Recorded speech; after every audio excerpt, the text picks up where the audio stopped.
Jó estét kívánok! Ez itt a Sajtóklub, Bencsik Andrással, Szabó Lászlóval, Néző Lászlóval, a műsorvezető Gajdics Ottó. És kezdjük azzal, hogy szombaton délután tartotta meg Orbán Viktor miniszterelnök a 25. évértékelő beszédét. Talán soha nem övezte még ekkora várakozás az évértékelőt, mint a szombatit. Mindenki tudja, hogy miért. Kezdjük is talán ezzel a dologgal, amivel a miniszterelnök is kezdte. Hallgassunk bele, és utána elmondjuk a véleményünket. Jó emberek is hoznak rossz döntéseket. A legjobbakkal is megesik. Ha létezne időgép, és visszarepülhetnénk a múltba, biztos vagyok abban, hogy kijavítanák a hibát. De időgép nem létezik. Így a kormányra vár a feladat, hogy a kizökkent időt helyretolja, az erkölcsi rendet helyreállítsa, és a kialakult helyzetet jogilag is orvosolja.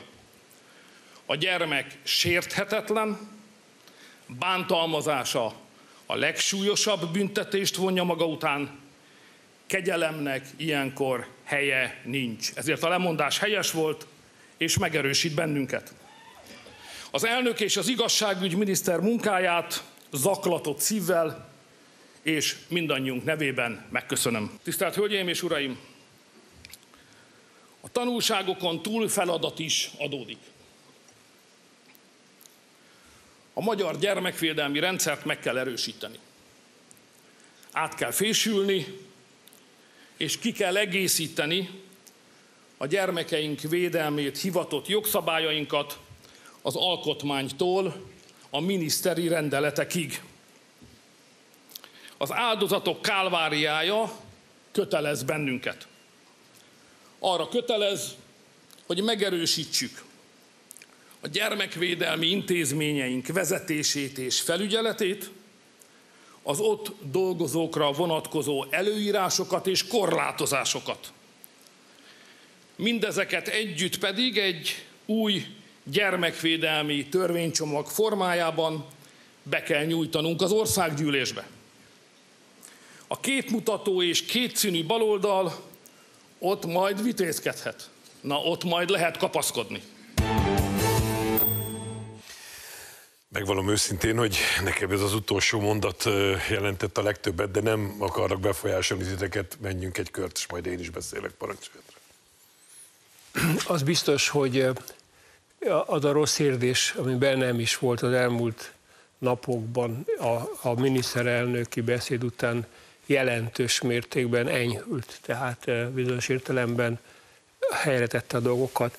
Azzal, amiről beszélt, azzal is, amiről nem beszélt, tehát egészen egyszerűen világosan értésre adta a kormányfő, hogy súlyos hiba történt, a súlyos hibának meglett a konzekvenciája, és ami ennél fontosabb, tehát a személyes dolgoknál, hogy bejelentette, hogy a gyermekvédelem törvényi hátterét jelentős mértékben meg kell erősíteni, részletekben menően.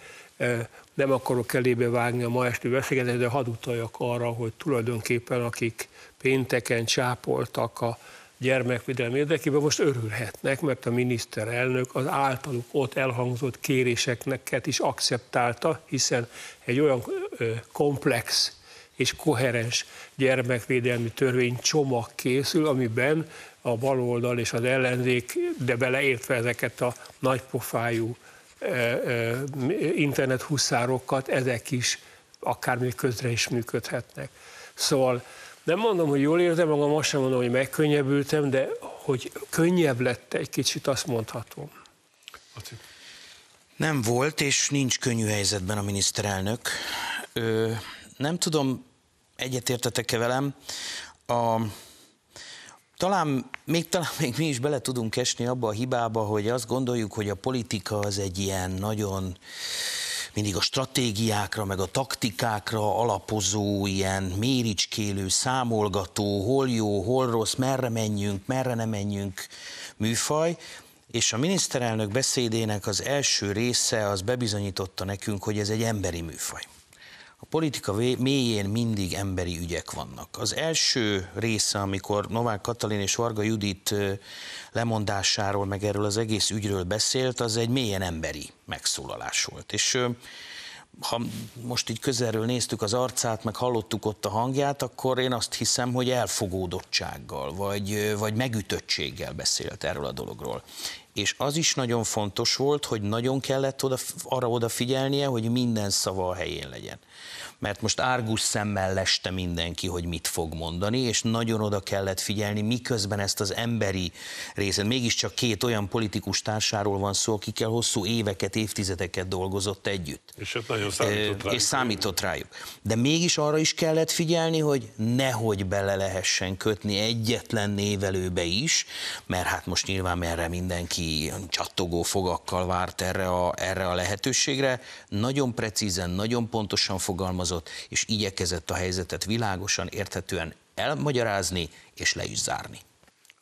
Hát nincs könnyű helyzetben a miniszterelnök, ez kétségtelen, de ha könnyű lenne miniszterelnöknek lenni, akkor bárki lehetne miniszterelnök. Van egy kedves barátunk, közös barátunk, aki mindig azt szokta mondani, ha valaki panaszkodik, hogy nehéz a munkája, hogy hát ha nem lenne nehéz, akkor még ő is meg tudná csinálni, de mégis azt gondolom, hogy a Orbán Viktor akkor, meg úgy az egész kormány egyébként, mintha akkor teljesítene a legjobban, amikor nincs könnyű helyzetben. Ezt megmutatták az elmúlt 14 évben, hogy a sok meg külpolitikai válság az mindig megerősítette a kormányt és a Fideszt is. Kicsit nekem a patkószeges történet jutott eszembe, biztosan mindenki ismeri, hogy egy patkószög miatt el tud veszni a csata is, de most azt gondolom az elmúlt egy hét után, hogy talán még időben észrevették, hogy meglazult ez a patkószeg, és beverték, és nem fog tovább lazulni, és nem vészel a csata. Hát nagyon sok tanulsága van ennek a történetnek. Többek között az, hogy nem hibázhatunk sehol. Mi sem, és a legmagasabb polcon sem. Én azért éreztem ezt itt mi bejátszónkban elhangzó utolsó mondat a legfontosabbnak, nekem az fáj a legjobban, hogy az az ellenzék, amelyik, ha gyermekvédelemről esett szó, nemhogy soha nem támogatta a kormánynak a intézkedéseit, a törvényt magát, amit megalkottak, hanem úton, útfélen, egészen Brüsszeltől Washingtonig, ahol csak tudta. Ott akadályozta a folyamatot, feljelentéseket tett, nemzetközi bíróság elé citálta a törvényt, egyfolytában próbálja lejáratni a nemzeti oldalt emiatt a törvény miatt. Összemossuk állítólag a pedofíliát a homoszexualitással, ő szerintük mindenféle olyan mozgalmat a keblükre emelnek és támogatnak, amelyik a gyermekeinket már akár óvodába szexualizálni akarják, hülyeségekkel akarják tömni a fejüket, borzalmas körülmények között, mindenféle mesekönyv az ő kedvenc olvasmányuk, ami penetráns hülyeségeket tartalmaz, majd jönnek, és bennünket kikiáltanak pedofil simogatónak. Most megfékeztem magam, hogy kimondjam, hogy erre mi jutott az eszembe, de azért mégiscsak az a nagyon-nagyon fontos, hogy ebből a beszédből kiderült, hogy a kormány az teszi a dolgát ebben az ügyben is, és igen, András, én szerintem szándékos, hogy kiállt a miniszterelnök egy picivel korábban, és az alkotmánymódosítást, vagy az alaptörvénymódosítást már bejelentette rögtön az első pillanatokban, de mivel kinn a téren 50 000 ember követelte, hogy ezt állítólag ő szerintük a magyar gyermekvédelem ügye, az teljesen tönkre van téve, és teljesen működésképtelen, hát akkor rendben van, fésüljük át, és az alaptörvénytől a miniszteri rendeletig vizsgáljuk meg, hogy minden rendben van-e, és tegyük rendbe, ha nincsen. Igen, azt gondolom, hogy ez itt a maximális program. Persze, nem felejtjük ám el Pető Péternek a szavait sem, aki rögtön vasárnap, amikor kirobbant az ügy, megjegyezte, hogy át kell Orbánizálni az egész történetet, tehát ők nyilvánvalóan a piszkoskodást, az aljas, nemtelen támadás sorozatot nem fogják ettől abba hagyni, mert nekik az a fontos, hogy Orbán Viktort és kormányát gyengítsék, és még további ékeket verjenek abba a közel 3 milliós politikai közösség sorai közzé, amiben magamat is tartozónak vélem. Na, ennyit erről, de volt még ebben a beszédben nagyon sok izgalmas, érdekes megjegyzés. Nézzük meg, hogy ezen kívül még mire készül a kormány. Itt is meghallgatunk egy rövid részletet, és utána beszélgetünk róla. Azt akarjuk, hogy Magyarország Európa egyik legjobb országa legyen, erős, biztonságos, jómódú, amelyre elismeréssel tekintenek a világban. Van egy egész jó tervünk ehhez. A kezdő lépés az, hogy az elsők között értjük meg és látjuk át a világrend változását. Második lépésként mi alkalmazkodunk leggyorsabban a megváltozott helyzetekhez. Ravaszak leszünk, fürgék és szívósak. A harmadik lépés, hogy kimaradunk a háborús és szankciós politikából, és ellenállunk a blokkosodásnak, ami maga az új hidegháború. Negyedik lépés, hogy nyitunk és kereskedünk. Utakat, hidakat, vasutakat építünk, repteret fejlesztünk. Újabb Nobel-díjasokat kitermelő oktatást építünk. Ötödik lépésként a növekedni akaró és külföldön is eredményes magyar cégeket megtámasztjuk, hagyományosan erős iparágainkat aládúcoljuk, és teljesen új, a világon is vezető iparágakba fektetünk.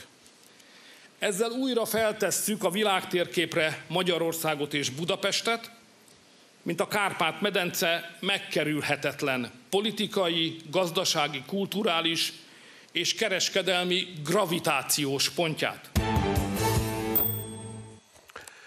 Jól látszott egyébként már korábban is, hogy az idei évnek a legfontosabb feladata a gazdasági élénkítés, a motor újra beindítása lesz. Én azt gondolom, hogy itt viszont egy olyan összefoglalót kaptunk, amely világosan megmutatja azt a stratégiát is, ami a miniszterelnök fejében ezzel kapcsolatban van, és a beszéd más részein világosan meg is nevezte minisztereit, aki ebben már eddig is sokat tettek, ezután aztán még többet vár tőlük a miniszterelnök.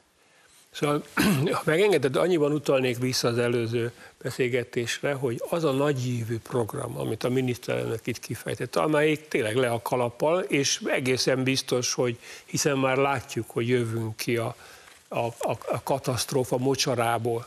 Tehát az infláció megfogták, be fog indulni a gazdasági növekedés is, tehát ez az év sikeresnek ígérkezik.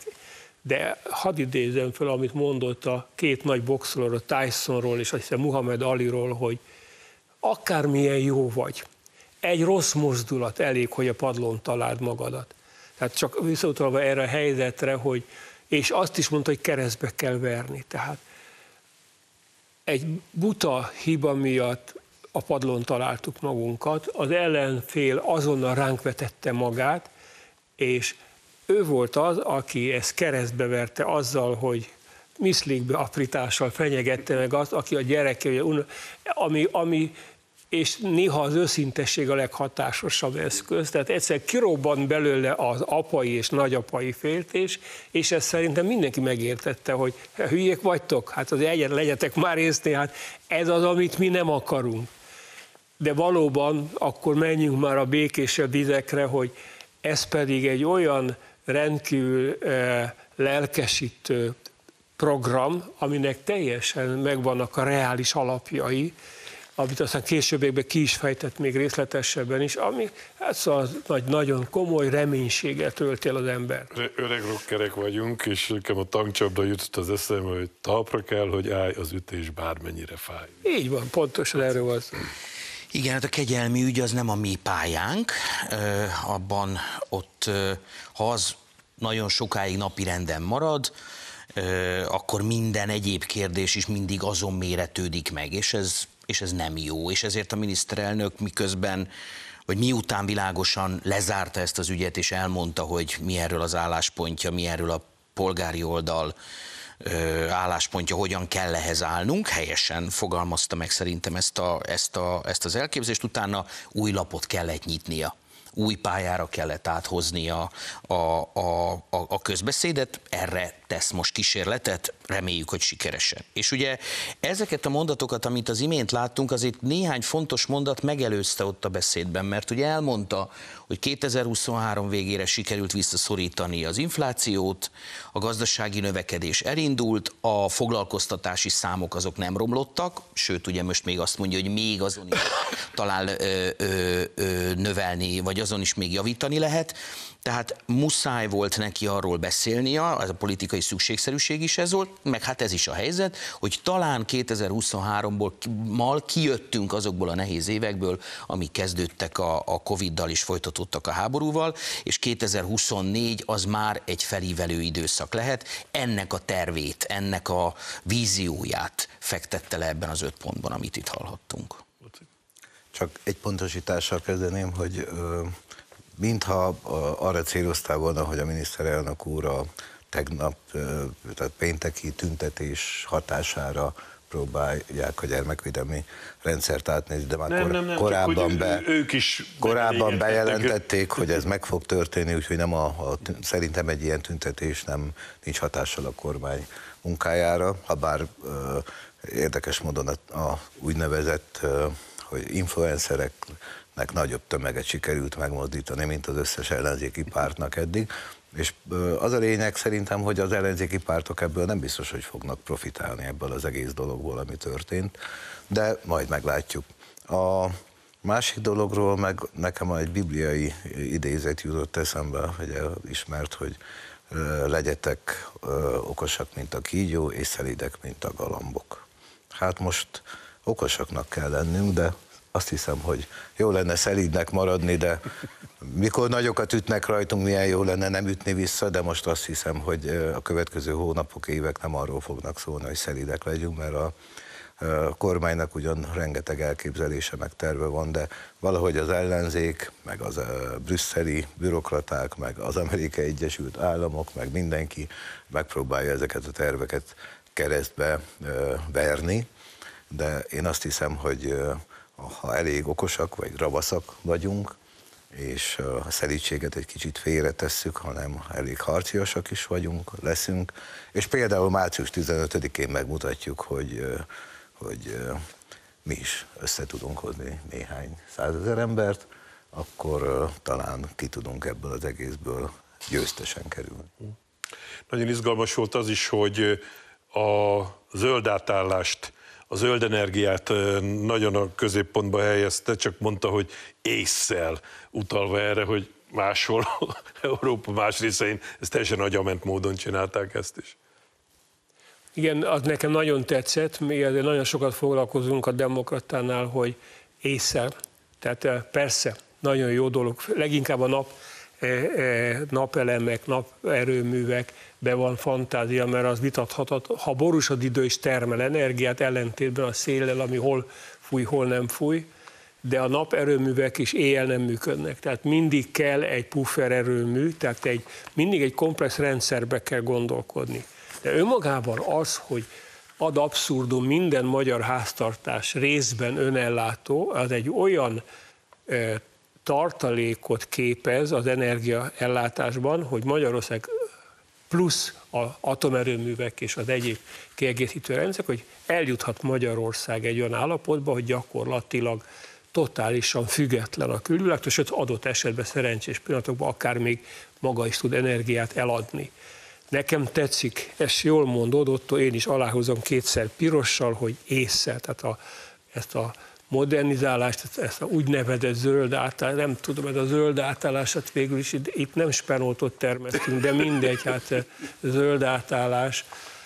Ezt a alternatív energiák beiktatását én is okosnak tartom, ha ésszel csinálják. Most pedig egy olyan furcsaság következik, hogy elmegyünk egy kis szünetre, és utána, Laci, a te véleményeddel folytatjuk. Várjuk vissza szeretettel nézőinket.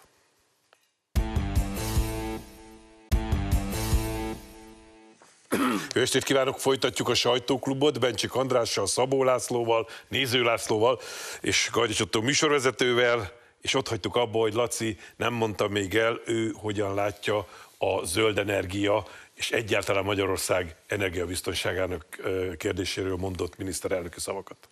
Kifejezetten egy innovatív része volt a beszédnek, amit a miniszterelnök az energiaügyről, meg egyébként az egész magyar gazdaságfejlesztésről mondott, mert nem csak a zöld program volt szerintem nagyon izgalmas és elgondolkoztató, hanem egyébként, amit az autógyártásról mondott, meg egyébként az autógyártáshoz kapcsolódó egyéb dolgokról. Ott se felejtsük el, hogy ugye mennek a viták, ezek az akkumulátorgyárak, meg ezek kapcsán.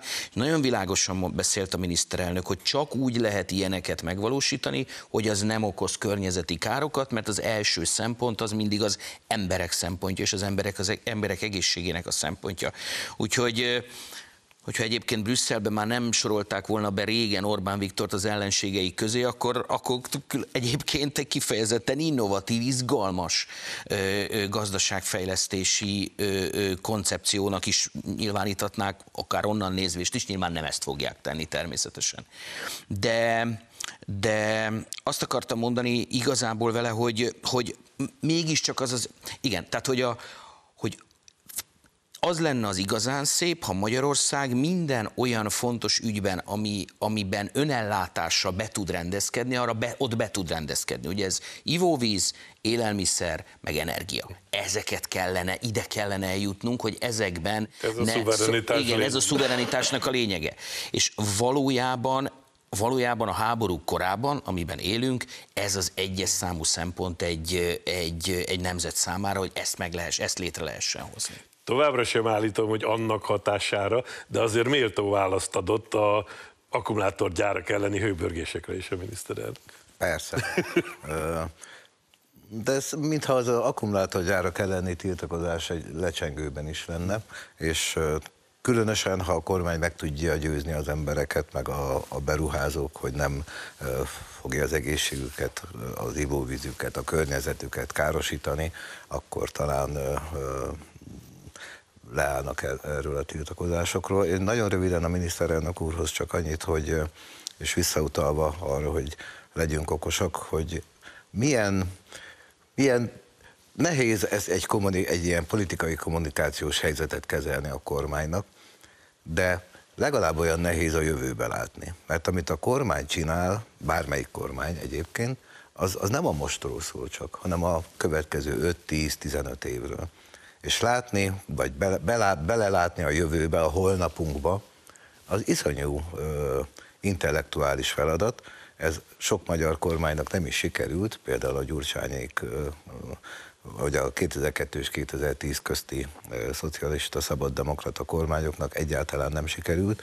És úgy látszik, hogy Orbán Viktor és kormánya az elmúlt 14 évben mindig látta egy kicsit előre a jövőt, és ezért nagyon fontos például az úgynevezett zöld energia. Én azért nem szeretem, mert ugye a zöldek Németországban gyakorlatilag tönkretettek mindent, még magát a zöld energiát, tehát a természetet is, tehát én sem szeretem ezt a zöldet, de iszonyú nehéz látni, hogy mi az, amit támogatni kell, mi az, amiben be kell fektetni.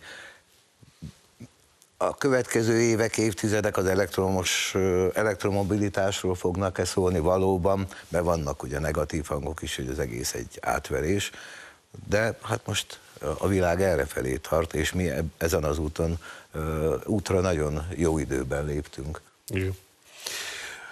Volt még egy nagyon sarkalatos pontja a beszédnek, hiszen itt van a svédek NATO csatlakozása, amelyik megint csak világszerte hatalmas port vert föl, hogy mi még nem ratifikáltuk. Hallgassuk meg, mit mondott a miniszterelnök, és erről még fussunk egy kört.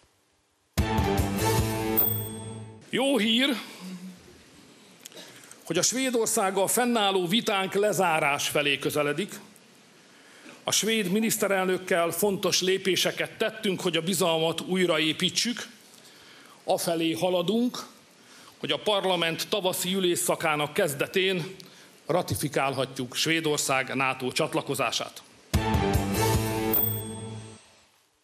Ez is úgy gondolom, hogy frappáns és fölülírhatatlan válasz mindazok számára, akik mindenfélével vádolták a kormányt. Nagyon diplomatikusan fogalmazott, tehát nem azt mondta, hogy ide jön, és akkor majd beszélek vele, hanem jó hír az, hogy ő, mármint a svéd miniszterelnök, meg a magyar miniszterelnök azon vannak, hogy a különböző vitás ügyeket rendezik, és ha ezt rendezték, akkor a parlament ratifikálhatja.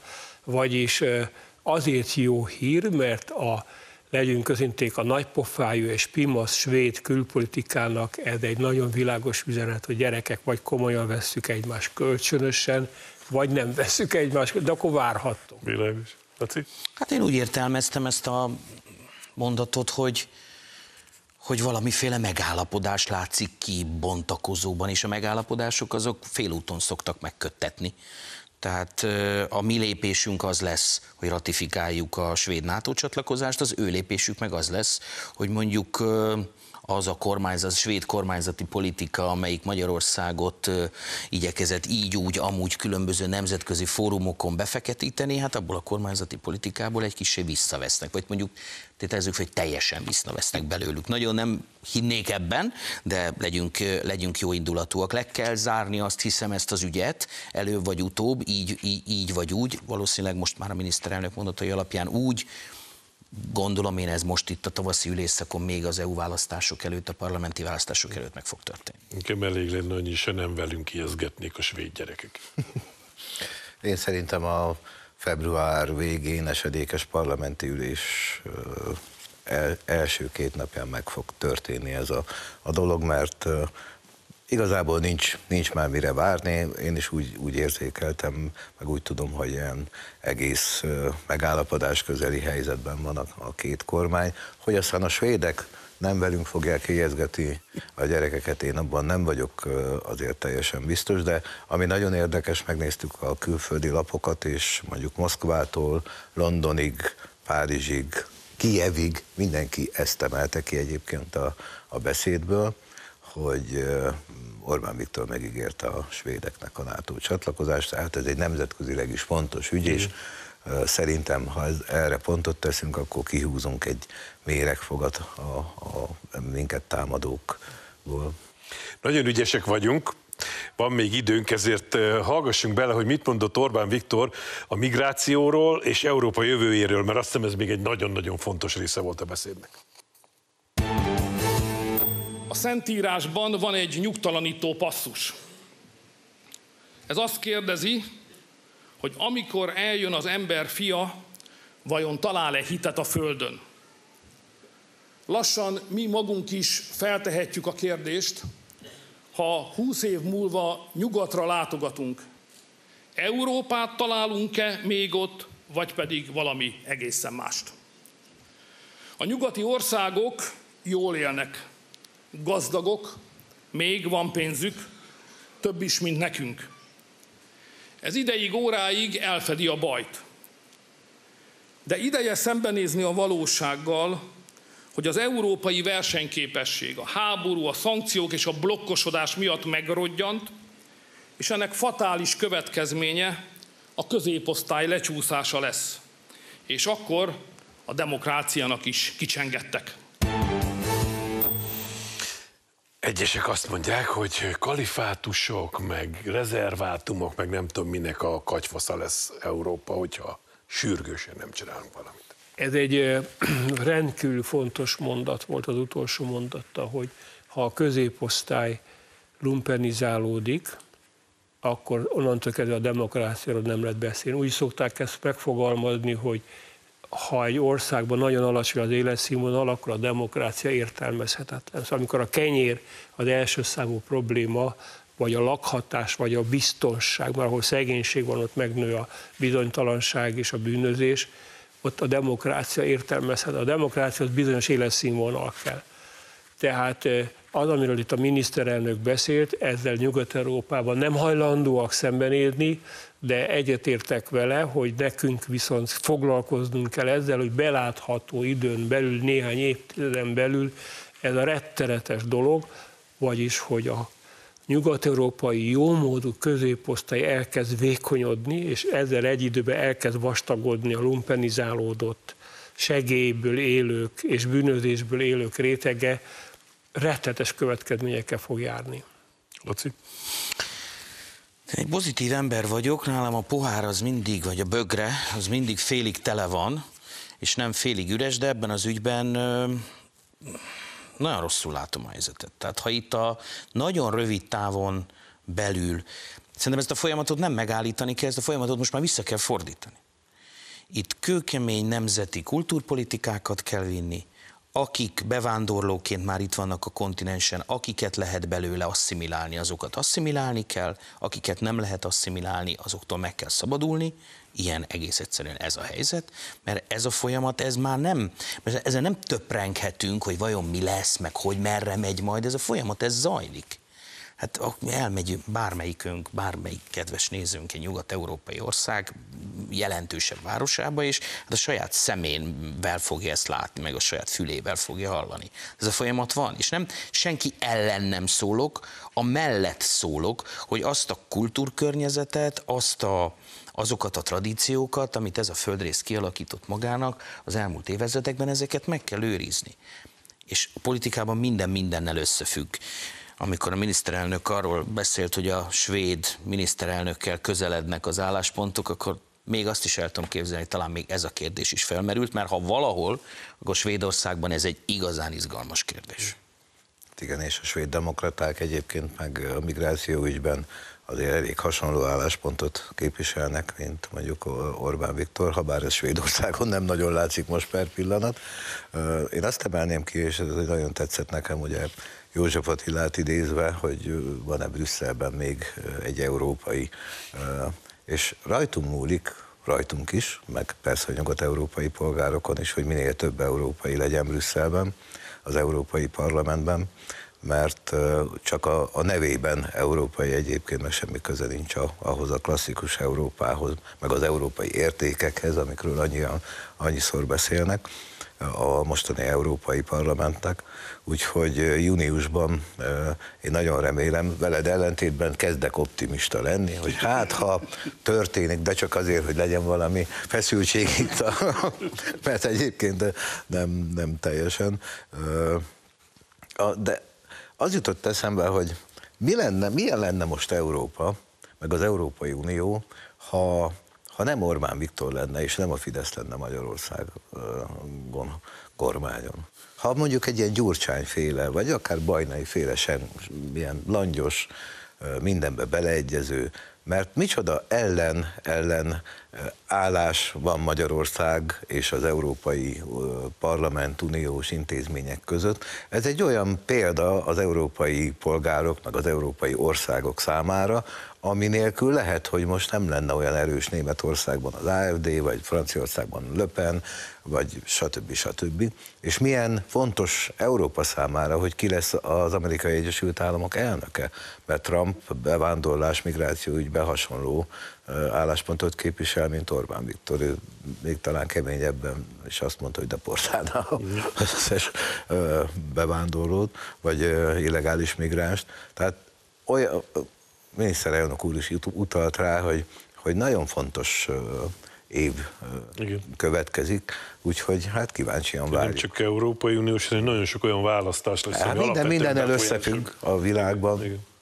Bocsánat, hogy mondjak még egy mondatot, hogy ugye 2015 volt az első migrációs hullám. Lassan 10 év eltelt azóta. Bizony. 10 év eltelt azóta. Tehát igazad van, biztos, hogy a miniszterelnök mondatai, állásfoglalása, világlátása az kellett. De ez 10 év kellett, hogy eljussunk odáig. És ez alatt a 10 év alatt És hát mondjuk ki, hogy még a minap is azt mondta a Frontex vezetője, akinek a határok megvédése lenne a dolga, hogy ő szerinte nem lehet a határokat megvédeni senkitől. Hát meg a Libe Bizottság az EP-ben azért elfogadta a elfogadták. Igen, és nem adta le a munkakönyvét.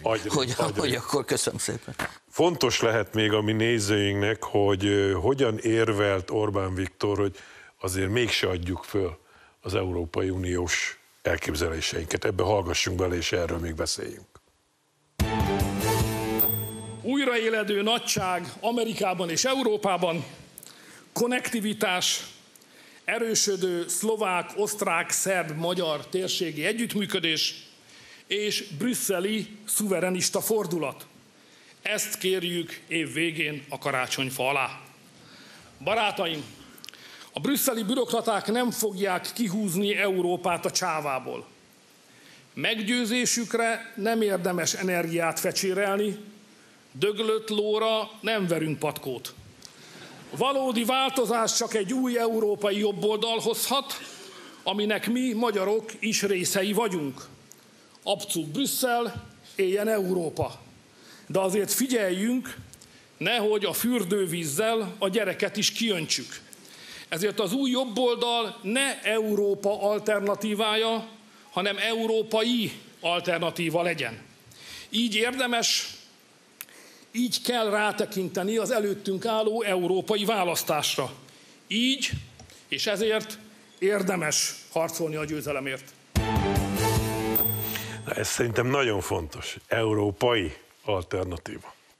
Igen, az ember, nagyon sok emberből belőle gyakran kibújjan az a gondot, hogy felnébe ki kéne már lépni ebből a szar Európai Unióból, annyira elegem van belőle. És tényleg az a helyzet, hogy egy profi demokrata, mint amilyen Orbán Viktor, aki már sok mindent átér, többek között volt ellenzékben, nem is egyszer, hogy van úgy, hogy a parlamentben olyanok ülnek, és az országot olyanok irányítják, akikről nagyon rossz a véleményünk, de ettől még a parlamentáris demokráciát se, meg a hazánkat se hagyjuk el. Tehát valóban én is ezt nagyon optimista gondolkodásnak tartom, hogy azt mondani, hogy most adódik is erre lehetőség, hogy próbáljuk megtenni mindent annak érdekében, hogy ez a alapvetően szép gondolat, hogy Európában az unió jóvoltából hát egymás között lényegileg kizártuk a háború lehetőségét. Azért ez nagyon nagy ajándék. Európában rengeteg háború volt azelőtt, hogy a fiatal generációk keresztül Kassul utazgathatnak. Nincs életszínvonalbeli különbség se jelentős ma már. Ezek csodálatos dolgok, tehát miért ne tennénk meg mindent annak érdekében, hogy egy olyan alternatívát juttassunk hatalomra, amelyik azt az eredeti gyönyörű szép gondolatot próbálja érvényre juttatni. Laci? Politikában egyszerre kell stratégikusan, meg taktikusan gondolkodni. A miniszterelnök gondolata az mind a kettőnek eleget tesz. Azt mondja, hogy mi Európa része vagyunk, mi ennek a kontinensnek ehhez a kontinenshez rengeteget adtunk hozzá, meg egyébként rengeteget kaptunk is tőle. Stratégikusan nekünk az a dolgunk, az a feladatunk, hogy itt tartsuk a nemzetet, és Európát olyanná formáljuk, ami nekünk is jó. És hát taktikusan meg mégiscsak egy európai parlamenti választás következik. Tehát nyilván neki úgy is kell beszélnie, hogy ezen az európai parlamenti választáson a Fidesz, az általa vezetett párt és az általa vezetett kormány az győzelmet arasson. Nyilván erről is szól ez a mondat. Ez egy jó válasz volt arra is, amiben sokszor vádolják mondjuk Orbán Viktort, hogy a Fideszt, hogy ki akar lépni az Európai Unióból, Huxitot akar a Brexit mintájára, de Orbán Viktor számtalanszor elmondta, hogy mi nem kilépni akarunk az Európai Unióból, hanem visszatérni az eredeti gyökereihez, meg akarjuk változtatni a mostani Európai Uniót, de belülről akarjuk megváltoztatni, hogy visszatérjünk ahhoz, ugye a alapeszme, a béke, biztonság, jólét, most béke sincs, ugye gyakorlatilag háborúzó felek vagyunk az orosz-ukrán háborúban, biztonság Nyugat-Európában szintén nem létezik, és a jólétet éppen verik szét az Ukrajna támogatásával, meg a hülye zöld politikákkal Németországban. Tehát Orbán Viktor most világosan ismét kijelentette, hogy mi az Európai Unió tagjai vagyunk, és akarunk lenni, csak meg kell változtatni az európai emberek érdekében. Most akkor már csak egyetlen kérdésem van, és mindenkinek csak egy mondatra marad ideje, hogy akkor pénteken este, amire már utaltál, Laci, miért tüntetett vagy demonstráltott 50 000 ember? Mert meggyőződésem, hogy a gyermekek védelme, ami a fő szlogenjük volt, az csak álca valami fölött. Arany János szeretném idézni, vérszagra gyűlt az évad. Megérezték, hogy itt a nagy lehetőség, hát ha le lehet minket teríteni. Tévedtek. Laci? Van egy szerintem nagyszerű magyar zenekar, a Follow the Flow nevű rap zenekar, és annak az egyik refrénye úgy szól, hogy kérd a naptól, hogy többé ne süssön. Mindenki azt adja, ami a lényege. Hiába kéred, mégiscsak az fog történni. Én egy másik klasszikust idézek, Gyurcsány Ferenc. Tüntessenek, majd megunják, azt hazamennek. No, hát ennyi fért a mai adásunkban. Nagyon köszönöm nektek az értékes gondolatokat. Nézőimnek köszönöm a megtisztelő figyelmet. Jövő héten is lesz sajtóklub, már Zsolttal, és addig is nézzék a Hírtelevíziót. Nagyon sok izgalmas műsor vár önökre. A viszontlátásra.